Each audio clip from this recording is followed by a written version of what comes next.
Magandang oras sa ating lahat. Nandito na naman ako sa aking Miracle Fruits. At ito nga ay magluluto tayo para may mainom tayo ngayong linggo ng Miracle Juice. Ayan, sinalang na natin ang ating Miracle Fruit. At ating ukay-ukayin. Ayan nga siya, malapit na yan maluto. At mag-i-strain na tayo, magsasala tayo kasi may nag-request na ating kaibigan dyan. Sis, nandito na yung request mo, request granted. At ipapakita ko sa iyo ang pag-inom ko ng aking Miracle Juice pag natapos nating salain yan. O, di ba mainit-init pa dahil ganyan ang ginagawa ko na habang nakasalang ay sinasala ko na yan. O, di ba? Tingnan niyo, ang tamis talaga niya. Yan ang kanyang juice, yung katas niya kulay itim.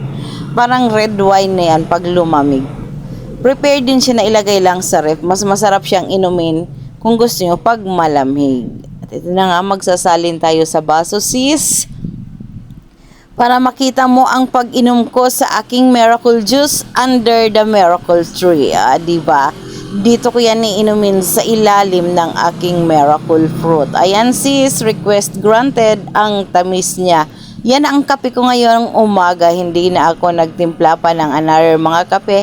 Yan ang ginawa kong kape, ang aking Miracle Juice. Napakasarap at maraming benefits yan sa ating mga kalusugan. Try it mga kaibigan, kung mayroon kayo dyan sa palibot nyo itong Miracle Fruit, huwag nyong sayangin, ilaga nyo.